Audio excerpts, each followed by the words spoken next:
then all of a sudden you're married for 10 years and have kids together, and you're starting to spot red flags. Many women, they don't have the self-worth to be able to have that conversation.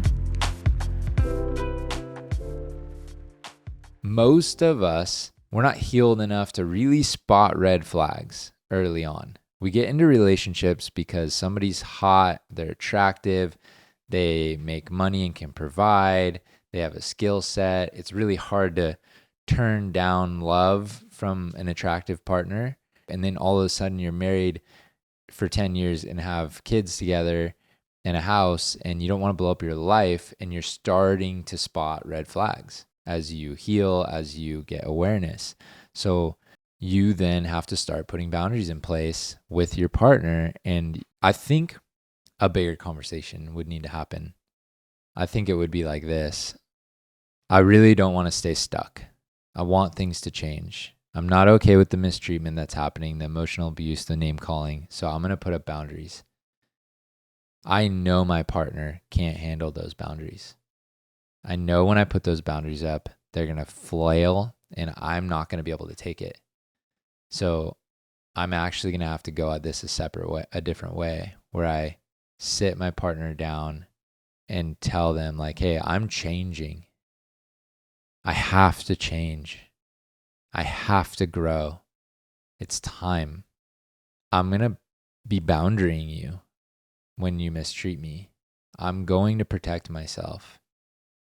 And you can leave me and you can blow up our entire life, or you can grow with me. If you've chosen a partner and you've been with them for years and you're committed and you're in this life situation with someone and they don't want to grow, and you know they don't want to grow, you've been slowly growing on your own. You've been listening to podcasts. You've been reading books and doing this work on your own, and you want to bring your partner in, but every time you talk to them, they blow up and they're like, I don't want to do that, like, oh, self-help stuff or whatever. And it's like, all right, well, the reality is I got linked up with someone early on that doesn't want to do their work. So the whole thing falls apart, and I can grow and then they can grow apart, or I can try to bring them along for the ride and give them that opportunity.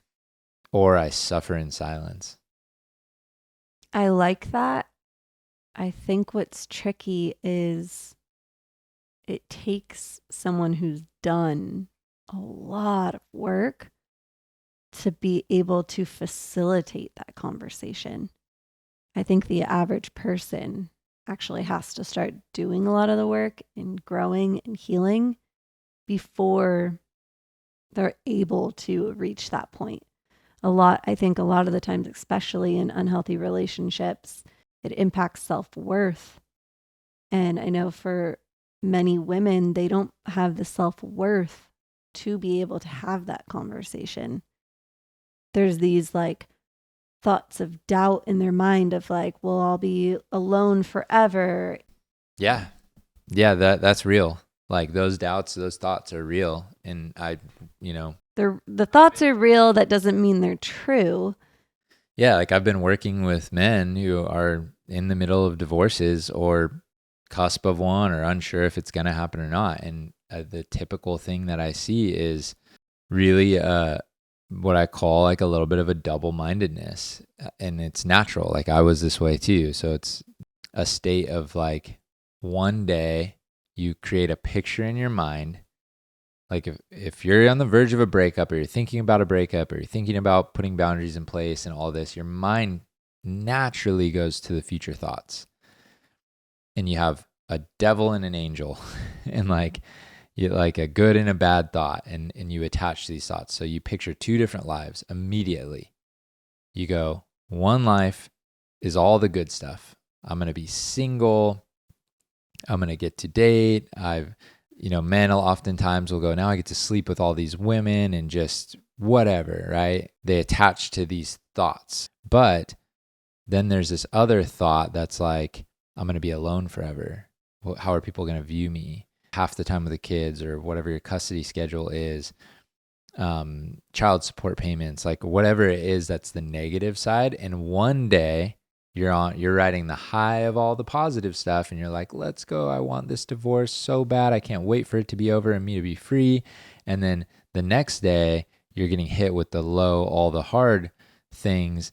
That's when people go back and they go text and like kind of like, oh, should we really do this? And they're not grounded in their decision because they haven't started from the right place. I don't think a lot of people, it just happened to them and they're here. So they're just attaching to this good or bad thought, where it's really like, I wouldn't advise anyone to really sit down and be like, I want to leave this person or not. What you want is to be loved well. You want to be healthy. You want to protect yourself, and like you create some values. Like whether we stay together our entire life isn't a thought in my head, because if you got really unhealthy and I had to boundary you to the point where you didn't accept it, then that's just the outcome. You know? I think we try to control the outcome of like what life we want. And instead, I think the heart should be, I have to be in a healthy relationship, and start there. Like I have to be in a healthy relationship. And to build a healthy relationship with someone else will take just as much time as it's going to take to probably build one with your current partner. Whether you choose to do one or the other doesn't really matter to me. Like when I'm coaching someone, it's like, it's not about whether you're leaving your partner or not. It's like, are you becoming the person you need to become so you can be in a healthy relationship? If your partner has 1 ounce of intelligence and they see you doing that, they're going to start being drawn to you. If they're backing off, then it's dead anyway. You know, it's going to move further and further and further. So like, Yeah, I think that's a really healthy response, but because you are healthy, I think it's a struggle I just want to hold space for how hard that is for most people because of so many reasons, whether they're struggling with their self-worth and believing that they don't deserve to be treated the way that they are, or they're scared to change the dynamic because they like having that feeling of control that like the devil they know is better than the devil they don't. And so there's this fear around making any type of change, or they don't have the tools to put boundaries in place, or they might be a people pleaser that thinks putting in boundaries in place is mean and they don't want to be mean. There's so many reasons why it's so hard for so many people. And that's a big part of why there are a lot of unhealthy relationships out there, and why half of marriages end in divorce is the lack of tools, access to them, and general health.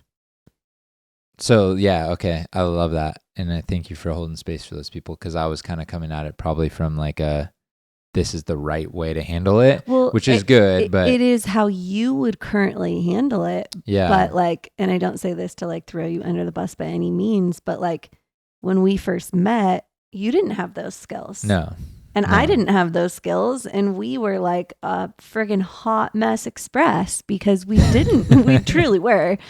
And so like, yeah. So thank you for holding space for those people. And what would you tell someone? Like, let's say they're just like, I don't know how to move in either direction. I'm in freeze mode, and my body's in freeze mode, and I'm just terrified, and I don't feel empowered to make any decision. I mean, the first thing I would do is validate that. Yeah. That's so real. And of course, you feel frozen. This is scary and overwhelming. And it's okay to feel that way. You have permission to be where you're at. But if you want to see change and you want to grow, there is help available. And there are things you can learn slowly over time. It's not a light switch process, but there are things you can do to better yourself. And that's a very generic answer because it's a very generic softball you just kind of lobbed over. Like how what people can begin to do depends upon what they need to do personally. But I just hold a lot of space because I didn't know in the beginning. I knew we needed to get help. That's as much as I knew when it hit the fan in our relationship. I was like, couples therapy? We have to do something. I don't know what it is. I don't know how to do it, but like I know that we're either breaking up or we're doing work. And I don't know what that work looks like. So and we I broke hold up for a month. compassion. Yeah. We did break up for a month. I was going inward and I was healing. And then when we got back, it wasn't perfect, but we were doing our work. We were each doing our work, and we were each failing and hitting setbacks and struggling. Like how we got here is not, we're two healed people that met. Very much not our story. Very much not our story. We're two very, very flawed people that found healing together and loved each other through some pretty big red flags.